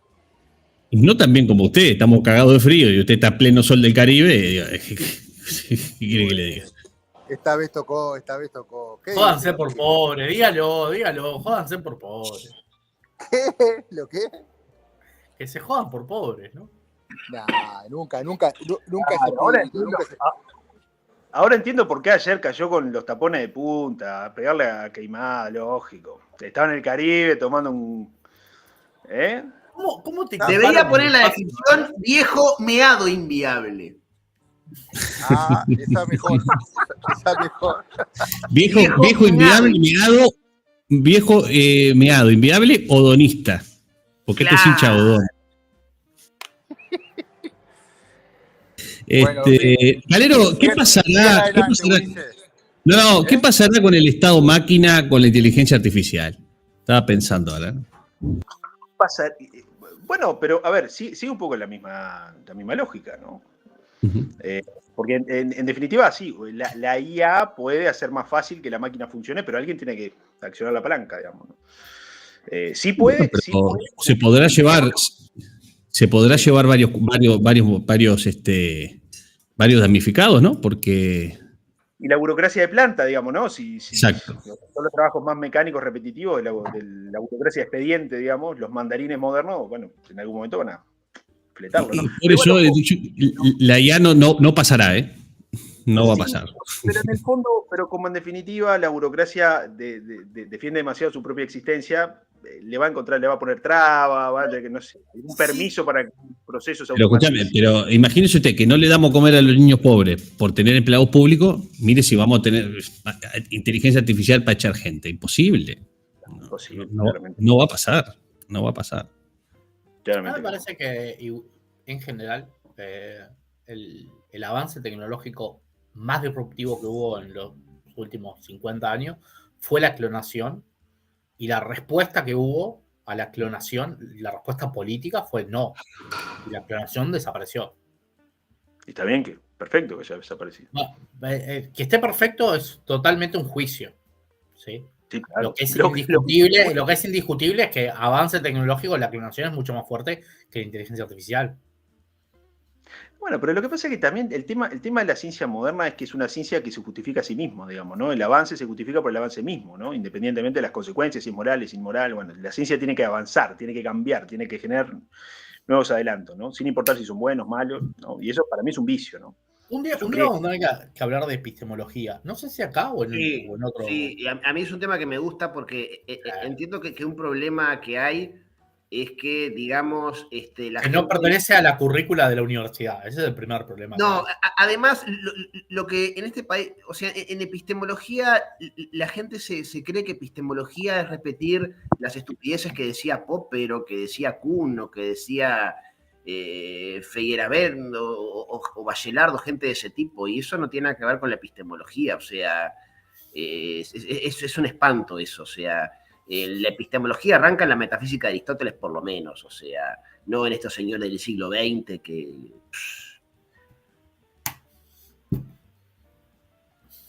Pero está, sí, eso claro, es... Se fue Calero. Pero epistemología es algo diferente de la filosofía de la ciencia, digamos, ¿no? O sea, cuando hablamos de esto, a los que vos nombraste, Popper, Feyerabend y demás, son filósofos de la ciencia. Sí, claro, pero o sea, cuando la gente dice, por ejemplo, en toda cosa universitaria, justifique su marco epistemológico, y la gente se pone a hablar de Popper y de Kuhn y de todos esos autores de mierda, digo, el último que apague la luz, viejo. Igual, yo creo que lo más espantoso es que haya gente que defiende la ciencia y ni siquiera los conoce o los leyó. Y ni hablemos que hay científicos que ni los conocen ni los leyeron. Es que a ver, es que hay una cosa, si yo sé matemática, ¿para qué quiero una filosofía de la matemática? Bueno, es una pregunta venenosa, ya sé. Pero digo... la ciencia, muchos científicos piensan así. Sí, yo ya sé física. Pero justamente esa es la cuestión que Aristóteles se plantea en la metafísica, ¿no? O sea, la ciencia última, la ciencia que estudia toda la ciencia, digamos, ¿no? Sí, claro, no, yo entiendo que el razonamiento de Aristóteles ahí es impecable, obviamente, el Aristóteles, pero digo, yo entiendo que una epistemología, digamos, lo que tiene que distinguir es entre las tipologías del conocimiento para empezar, y eso es lo que nadie, como se llama, muy poca gente se dedica a hacer. La gente habla del método científico, repite el método científico, la verdad, correspondencia y todo ese tipo de cosas, pero bueno, ¿y qué más? Que ahí viste que Foucault, digamos, toda esta gente del postestructuralismo, al establecer una correspondencia entre poder y verdad, o poder y saber, ahí me parece que ahí enturbió mucho la cosa, ¿no? De que no hay una verdad, un conocimiento ajeno a ciertos dispositivos de poder y patatín y patatán. Bueno, pero eso es una imbecilidad que no merece ni comentarse, pero a ver. Pero se comenta, John, pero se comenta. Pero hay que combatir eso, hay que combatir eso de una vez. Bueno, dinamitando la Facultad de Humanidad y de Ciencias Sociales es un avance. Pero pero a ver. Pero ¿por qué se restringe? La Universidad de la República tiene que ser rematada sin base. Con todo. Edificios, los profesores, todo. Todo lo que hay dentro de la universidad. Mira que las privadas no son mejor que la Universidad de la República. No, claro. No. Pero esto no es una defensa de las privadas. Este es un ataque. Yo no defiendo a nadie, yo solo ataco. Cuando dicen, cuando la gente, digamos, romantiza la universidad, porque nuestra casa de estudios, el palacio del saber. Yo le digo, gente, con la universidad lo mejor que se puede hacer es ir, obtener un título y nunca más aparecer. Es que ese es el tema, es la universidad como dispositivo único para distribuir conocimiento, ¿no? Que lo único que hace es generar una casta, una élite académica. Que se reproduce a sí misma. Es una cosa espantosa, pero bueno, la gente está encantada con la universidad y le encanta la universidad y cómo se llama y se masturba pensando. La universidad es, para muchos, la mejor alternativa que hay a trabajar, ¿no? Cuando se dio hace relativamente poco esta movida, que al final no sé si se concretó o no, pero del gobierno de Argentina de traer una serie animada para niños de Estados Unidos, que era como muy pro libre mercado y demás, que en uno de los capítulos alegaba o defendía esta idea de que para ser exitoso en la vida no tenías por qué tener un título universitario, lo cual es cierto. Uno puede ser un gran zapatero o un gran, qué sé yo, no sé, electricista y no necesariamente tener un título universitario. No es que para ser alguien en la vida o tener una profesión... Espere. Uno no tiene por qué ser grande en nada y igual de todas formas ser una persona de bien. Ni que hablar. Pero lo que voy es que si uno quiere tener una profesión, no es que esa profesión tiene que estar validada por un título universitario necesariamente. No. Ahí va.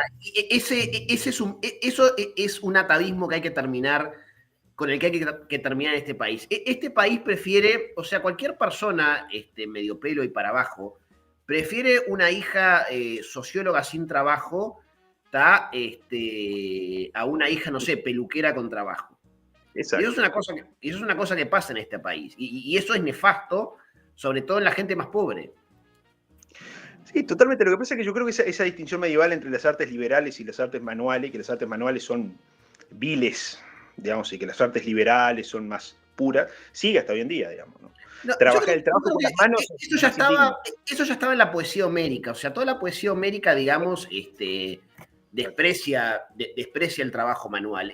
Eso creo que viene de muy, muy atrás. Sí, claro, exacto. Sí, pero digamos... Igual habría que definir, un día habría que hacer el ejercicio de definir qué es tener éxito, ¿no? Tener éxito, para mí, igual que la felicidad, es no pensar ni en el éxito ni en la felicidad. Bueno, está bien, es una forma de ver. Yo le agrego no pensar. Yo me quedo con el no pensar. Como decía el tango, ¿no?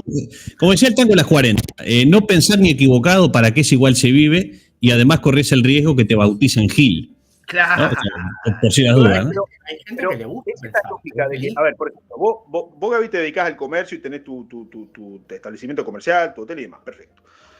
Por ahí tenés o no un estudio universitario en título, pero vos, tu vida se basa en actividades comerciales, mercantiles, dando servicios, vendiendo cosas, haciendo cosas útiles.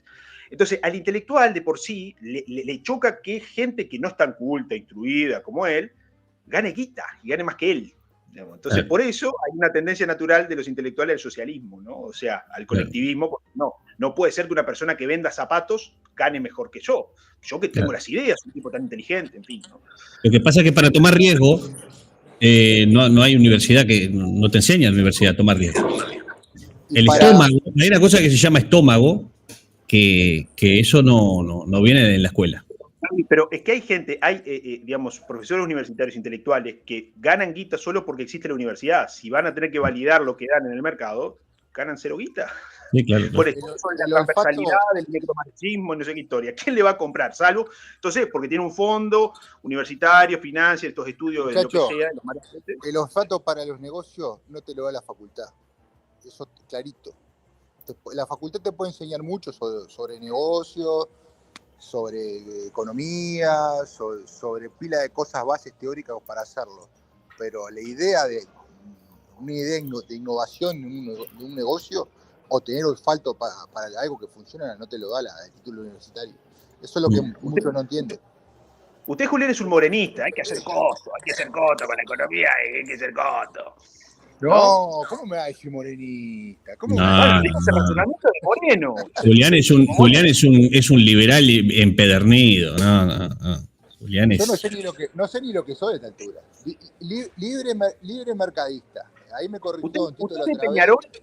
usted de Peñarol, y eso lo sabe, que es de Peñarol. Mancha, conserva y libre mercadista. Hasta ahí. Ya está, bueno, bastante. Es bastante.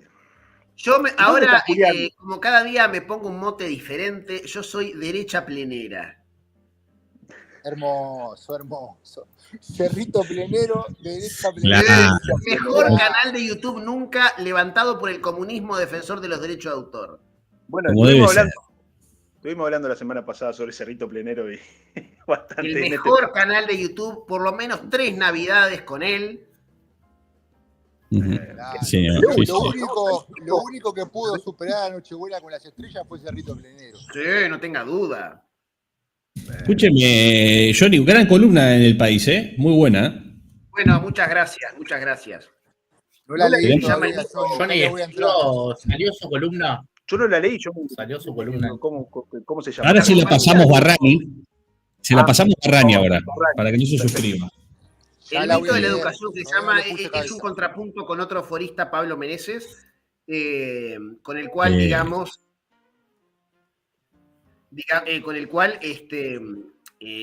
confrontamos, las dos visiones que hay sobre la educación, la visión, por decir de alguna manera, aristotélico-platónica de este servidor y la visión más sofístico-rusoniana, dicho con respeto, ¿no? Que defiende el amigo Meneses. No creo que lo diga con respeto. No, lo digo con respeto, porque entiendo que, son las ideas sobre la educación de Protágoras y de Gorgias, pero bueno. Claro, que están en el Emilio, digamos, de Rousseau. Sí, claro, sí, por supuesto. Claro. Sí, no, hay diferencias entre las dos columnas, ¿no? Sí. Johnny le pega agarra un fierro y le pega a todo lo que se mueve, ¿está? Y este señor da estadísticas, están bien las estadísticas. Un poco tecnócrata de la educación, que no estadística, cuántos egresaron y más. Una vez a mí, uno de estos tecnócratas de la educación, que no voy a dar el nombre porque, después nos terminamos amigando, me escribió por privado reclamándome que cómo iba a decir yo que él era un experto de oídas, porque él tenía muchos años de terapeuta, especialista en adolescentes. Le digo, sí, señor, me encanta que usted sea especialista en adolescentes y que sea su terapeuta, pero de la misma manera yo podría ponerme a evaluar el trabajo de los psicólogos porque soy el profesor de todos sus pacientes. Sí, claro. Exacto. Entonces, déjese de embromar, ¿tá? Yo lamento si usted se ofende, pero es así. Usted entiendo que es un experto de oídas porque se dice experto de algo que no ejerce. Y después lo terminamos medio que amigando, ¿tá? Y ahora me sigue y todo en Twitter. Usted igual es un gran mediador, hablador con el enemigo, como quiera decirlo. A usted le encanta estar ahí rodeado de zurdos. No, es lo que yo siempre le digo. Yo lo que quiero es,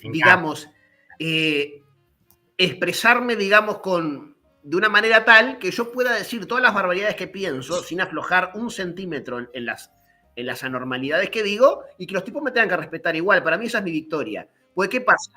Lo que pasa, Johnny, es que los libertarios te están opacando en esto de decir brutalidad. No, pero lo que pasa que, a ver... Porque las cosas que dicen son insostenibles. Lo que pasa que, a ver, yo trato de decir... ¿A qué se refiere completamente, señor? ¿A qué se refiere? Dígame, porque no ahora esta unión del satsuodelismo... bueno, ni que bueno. Y bueno, hay que justificar las donaciones, ¿no? Suscripción. Yo de la ya no le puedo pegar más.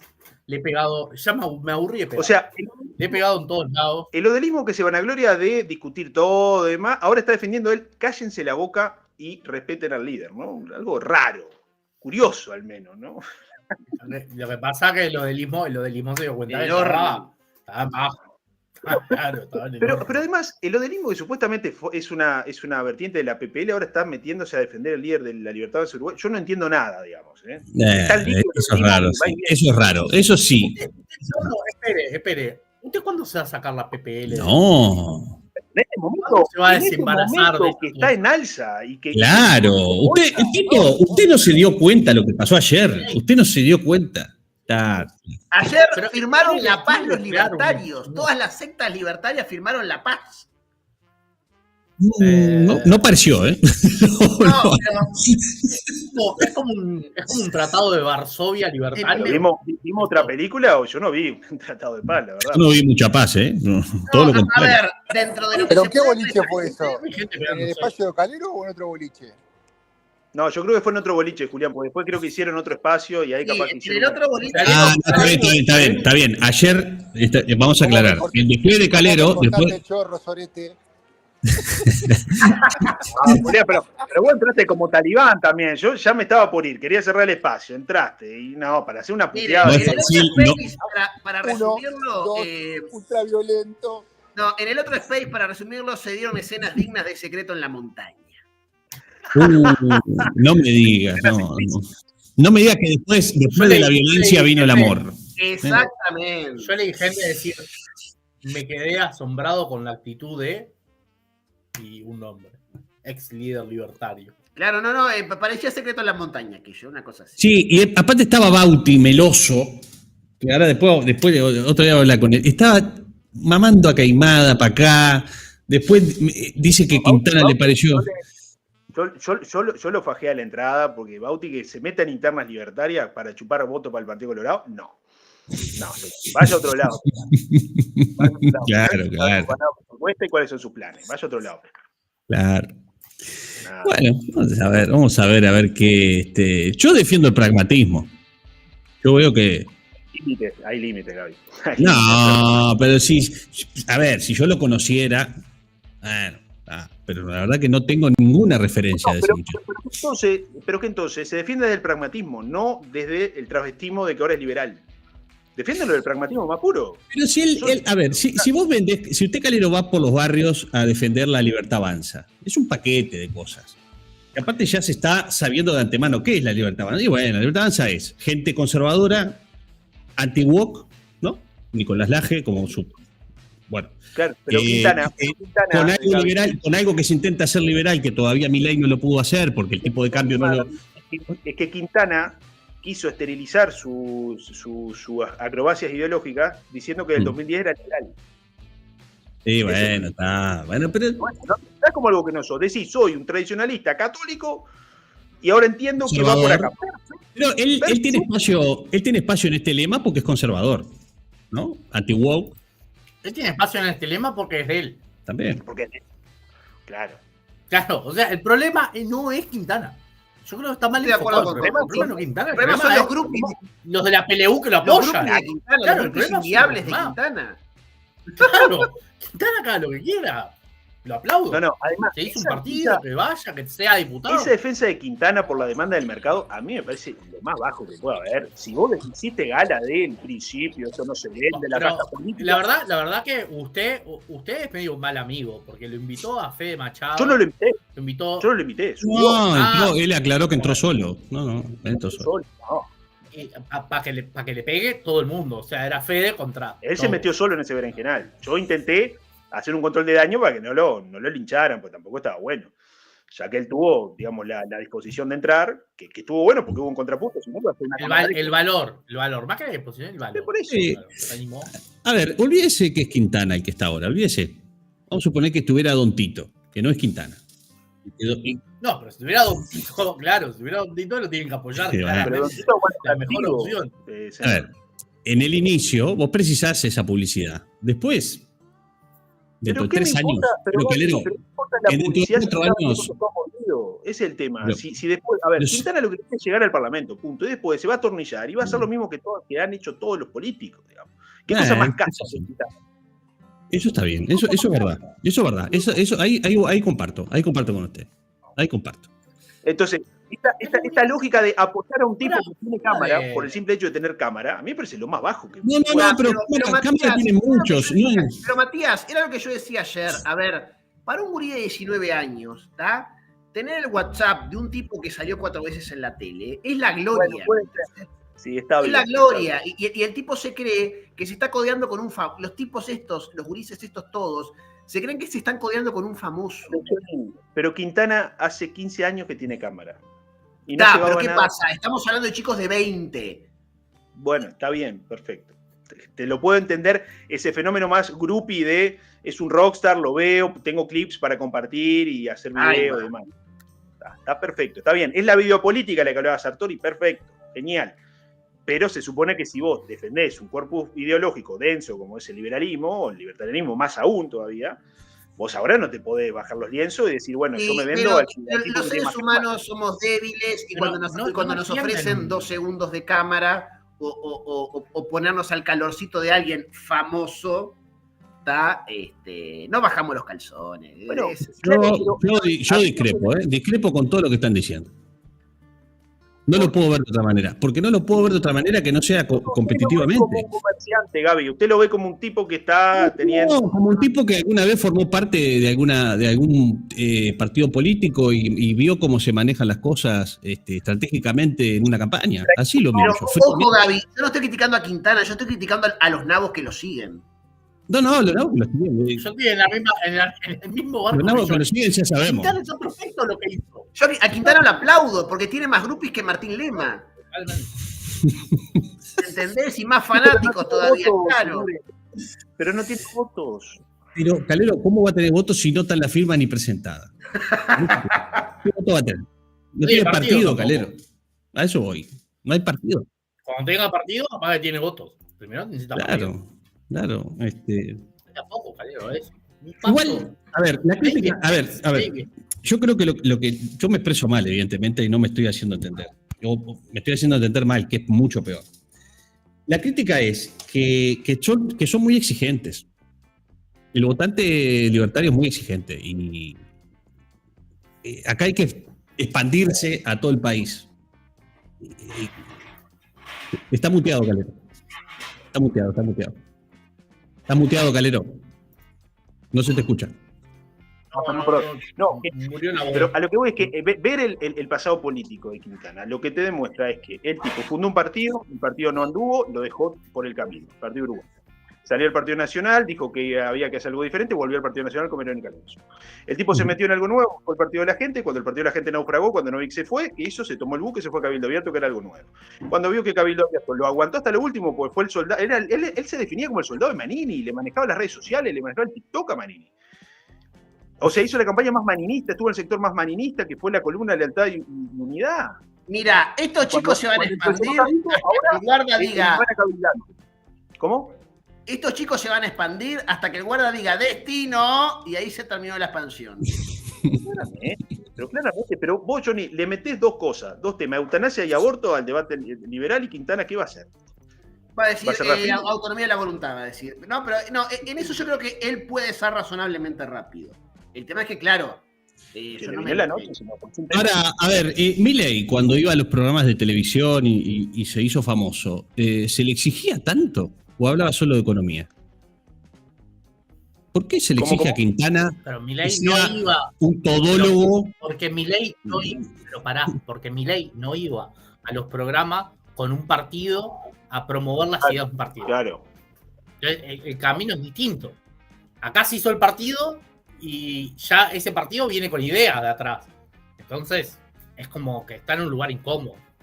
Vuelvo a decir, a mí no me importa el lugar incómodo en el que está. Por mí que haga lo que quiera, él va a seguir haciendo política.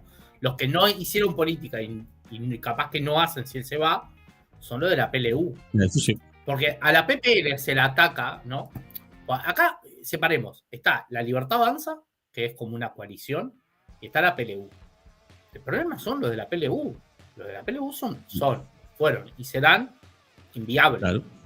Sí. Totalmente. Y ahora son inviables grupis de Quintana.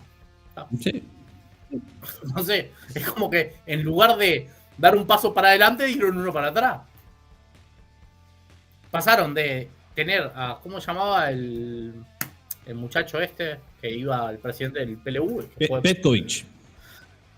Petkovic, pasaron de Petkovic a Quintana. El viejo Petkovic, ahora me acuerdo, salió El viejo Petkovic.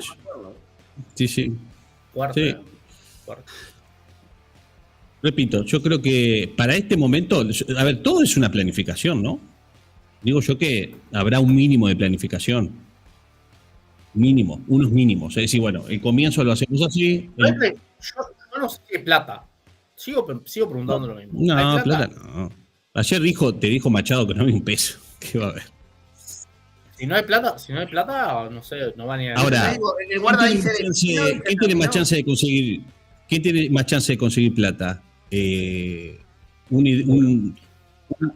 ¿Adentro de Uruguay o afuera? En donde sea. Afuera, otro. No sé quién, pero no él. Y adentro de Uruguay ¿Quién, tampoco. si alguien tiene que poner plata, ¿dónde la pone? ¿En la Libertad Avanza o en la PPL? Nadie va. ¿Dónde la pone? ¿En el Partido Nacional o en el Partido Colorado? Ahí ponen siempre. Pero vamos a poner... A ver, si vamos a un análisis de estrictamente de lo que pueden conseguir, le regalo que saquen 3 diputados. Hay muchos. Se lo regalo. Imagínense que Un sacan senador. 3 diputados. 3 diputados ¿Qué es pueden un hacer? senador.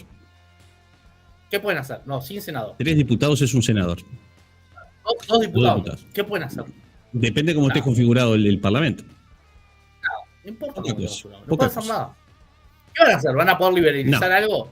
¿Van a poder llevar adelante algún plan, alguna idea? No, presentarán proyectos y nada más. No es mejor como estrategia política que dejen esta estupidez de tratar de llegar al legislativo y que se planteen, no sé, conseguir una alcaldía, un puesto ejecutivo, algo que puedan hacer, que puedan demostrar haciendo algo. Eso está interesante. ¿No? Mueven todas las credenciales a Flores, gastan un día, ponen la plata en los zombies, cambian todas las credenciales, van todos a votar a Flores. Bueno, no sé, capaz que no vas a conseguir demasiado, pero Eso está interesante. la alcaldía... Eso está interesante. Es una muy buena idea. Porque desde el legislativo lo único que pueden lograr es que alguien se quede con una banca, cobre una plata, le vaya bien. Eso es correcto. Sí. O, bueno, Bueno, las alcaldías es como el tercer calafón, pero sí. En una departamental. Pero digo, algo estaría buenísimo que lograran un departamento, pero es claro que Montevideo no lo pueden ganar nunca en la vida. Canelones tampoco. Maldonado menos. Cerro Largo no. Rivera no. Está difícil. O sea, tache todos los que es imposible. Está difícil. ¿Qué es lo que le queda? ¿Mover las credenciales todas a un mismo departamento? ¿Voten todo en Flores? Sí, claro.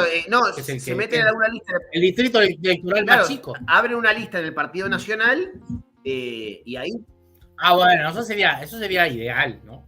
Que entiendan que tienen que abrirse una lista dentro del Partido Nacional o del Partido Colorado sería un diferencial absoluto, pero el problema es que no quieren hacer eso porque las personas que están más arriba saben que si vos estás dentro de otro partido, después a vos capaz que no te llega la plata de los votos. ¿Cómo que no? ¿Te llega? Sí.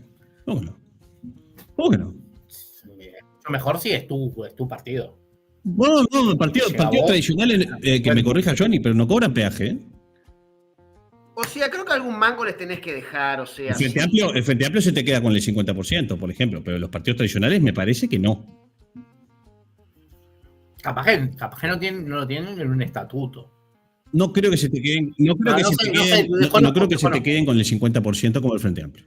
Me parece que no. A ver, lo más inteligente sería que, no sé, que arreglen con Enciso en Florida, con Vidalín en Durazno, le digan, mirá, te pongo, no sé cuánta plata les pedirán para poner para darles un lugar salible en la lista de ediles y que estos muchachos, digamos, jueguen a la Libertad Avanza, en la Junta Departamental de Florida o de Durazno, algún departamento de eso, y bueno, y empiecen a mostrarse lo que pueden dar y lo que no. Sí.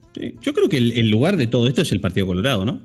O sea, Son muy endebles, son muy Totalmente. endebles. O sea, Debería. ¿qué puede demorar Pedro Bordaberry en decir, ay, hay un espacio liberal? Y se mueren todos estos muchachos. O sea, se mueren todos. ¿Qué? Bueno, pero la pregunta ahí es, ¿lo van a hacer? No sé. No sé. Y no es tiempo de hacerlo tampoco. ¿Eh? No es A mí tiempo de falta. hacerlo. Claro. En este momento No hay nadie va a hacer nada. nada. 2 años. Claro. 2 años con suerte. En todo caso. El Frente Amplio, y esto lo digo en serio, perfectamente podría abrir un ala libertaria. O sea, libertarismo de Perfectamente. izquierda. Y eso es verdad, sí. Libertarismo de Pero izquierda. Te abre un ala libertaria. Bandera de Gansen, nos vimos. ¿Con qué lo vas a parar? Perfectamente.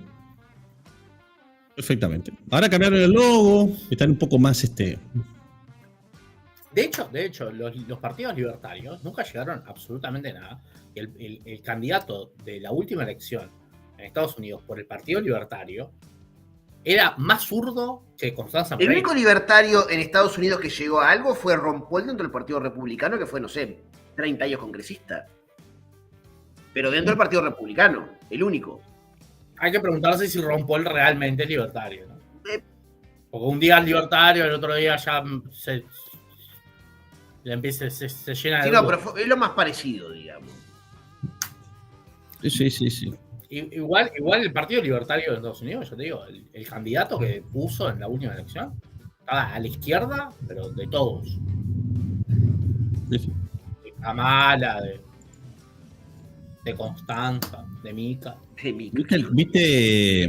¿Viste el problema que tiene Constanza ahora, no? Muy gracioso. ¿Qué le pasó, pobre Constanza? Cuente. En la institución esta de los derechos humanos Sí. quedó un hombre y 3 mujeres, porque presidenta mujer. Y hay que votar, poner un hombre por la paridad de género.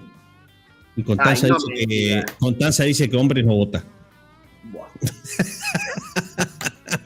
Que cómo va a votar ella un hombre. No voto. Es fabuloso. No, qué mujer. Vos sabés que es tan inviable que vos sabés que a veces no sé si me da pena. Digo, esta mujer es tarada. 4.000 votos tuvo Constanza Moreira y es senador. ¿Vos está? No, está bien, vuelve. El Partido Comunista es muy generoso, pero. Bueno, igual es senadora miti-miti, ¿no? Mitad del periodo. Bueno, sí. Con 4. Miti-miti con Michelini. Con Michelini, ¿no? que sacó Que Michelini 2.000 votos. Pero Michelini estaba afuera del Frente Amplio. O sea, la historia de Michelini arranca afuera del Frente Amplio. Termina dentro del Partido Comunista. Ese camino, ¿eh? Sí. Ese camino lo hicieron poco, ¿eh? Michelini es un tigre, la verdad. Un tigre. No, y ahora es vicepresidente de la Internacional de Izquierda a nivel mundial. Yo no sé si usted sabía eso, ¿no? Pero eso es porque ya el Nuevo Espacio también estaba ahí. No, hablo a nivel internacional. O sea, la internacional de Foro de San Pablo. Todo eso.